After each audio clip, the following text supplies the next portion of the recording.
contará sobre su historia como un CTC y cómo se interesó en el tema.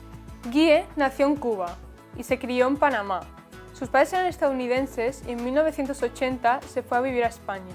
Con las diferentes culturas, Guille se interesó en el tema del CTC y empezaron un campamento de jóvenes de la tercera cultura para ayudar a otros CTCs. Guille, cuéntame de tu historia y cómo te interesaste en el tema. Primero, me interesa saber de dónde has sacado todos estos datos, que son correctos, pero conoces muy bien mi historia, o sea... sí, efectivamente, mis padres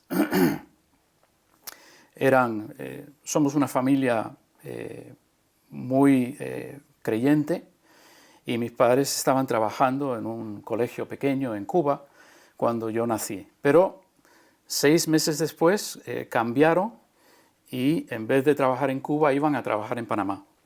Por lo tanto, a los 6 meses nos mudamos a Panamá y es ahí donde yo me crié hasta los 17 años. A partir de los 17 años voy a Estados Unidos para estudiar en la universidad porque mis padres eran estadounidenses. Y después de eso me vine a España de nuevo por esa convicción espiritual y también porque, bueno, sentía que ese era el sitio donde yo tenía que venir.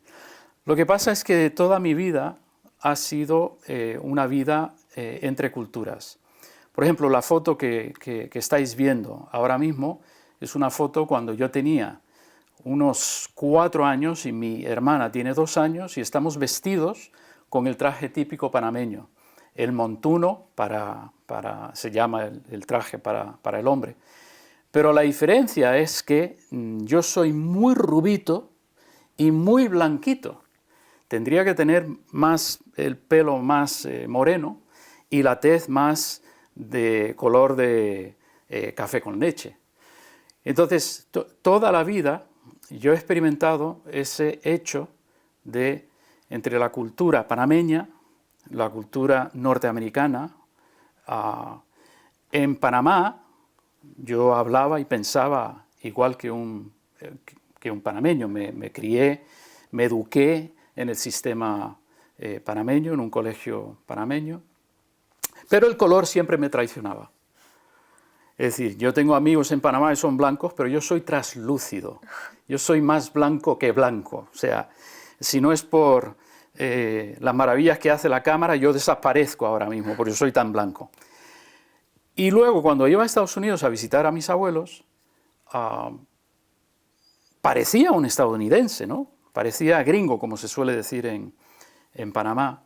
Pero por dentro yo era otra persona. Yo no pensaba igual que el estadounidense, yo no veía la vida igual que un estadounidense, y por lo tanto, en un sentido, Estados Unidos no era el sitio donde yo me sentía como en casa. En Panamá me sentía como en casa, pero el problema es que constantemente ya me decían, gringo y tal, y ya veías que no... Entonces, esa vida entre las culturas, yo no sabía que había cosas como un CTC, un chico de tercera cultura.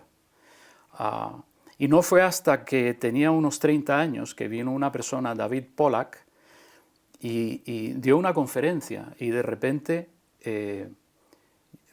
yo pregunté, ¿pero esta persona es multicultural? No, entonces dije, ¿y a mí qué me va a decir? Así que no llegué para empezar la conferencia, llegué tarde. Y él cuando yo llegué, estaba diciendo que el CTC suele ser una persona que no dice adiós, dice hasta luego. ¿Por qué? Porque ha sufrido tantos adioses que esa palabra es una palabra tabú. Y yo me quedé y pensé, ¿ese soy yo? Y luego dijo, ha sufrido muchas pérdidas. Ha sufrido la pérdida de relaciones, ha sufrido la pérdida de objetos, de muñecos y tal. Toy Story 3, por ejemplo, ¿no? y ese soy yo. Y luego dijo, y ha sufrido muchas pérdidas que no ha podido llorar, no le han permitido llorar, y eso se llama luto no resuelto.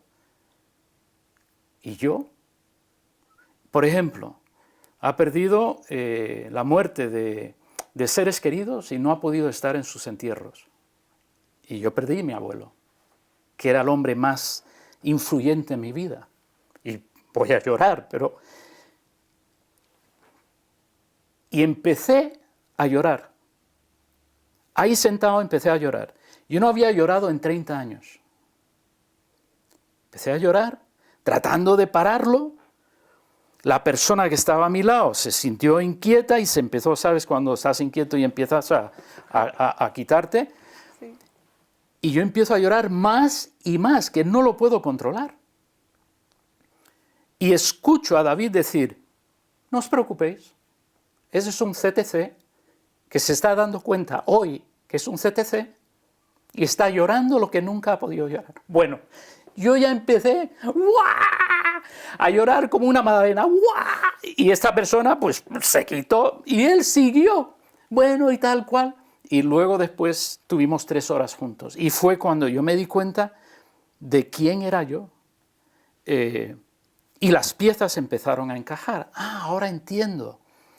Ahora entiendo por qué cuando voy a Estados Unidos, cuando iba y estaba con mi abuelo, que digo es el hombre más influyente en mi vida, ahora entiendo por qué una semana antes de irme a volver a Panamá, yo me apartaba de él y no quería saber nada. Era para protegerme del dolor del adiós. Pero claro, luego llegabas a Panamá y decías, qué idiota eres, porque podías haber pasado una semana más con tu abuelo. Entonces, ahora entiendo y empecé a entender conceptos de quién soy que me ayudaron a estar en paz. Porque hasta entonces, recién casado, en nuestro matrimonio había muchísimo conflicto por mi culpa, por no entender quién era. Y entonces pensé, y con mi mujer pensamos, si eso me ha ayudado a mí, y aquí en España hay muchos CTCs, ¿no podríamos hacer algo que ayudase a otras personas? Y empezamos a idear el hecho del Campa, el Campa CTC, que es un campamento que desde el 2005 hemos estado llevando a cabo todos los veranos y hasta ahora han pasado por el campamento unos 750 jóvenes de todo el mundo, es decir, sus padres son latinos, trabajando en diferentes partes del mundo, y ha sido pues una bendición porque ves que la persona de repente se da cuenta, lo que me pasó a mí. O sea que no soy una persona rara, no soy un bicho extraño, no estoy sintiendo esto porque hay algo que está suelto aquí en el coco, sino que es una experiencia que muchos otros han experimentado. Y así empezamos el Campa y por eso hemos estado en ello hasta Qué hasta interesante historia. Seguro que ser un CTC ha tenido sus retos y sus ventajas, pero eso ya lo veremos en los próximos episodios. Muchas gracias. A ti.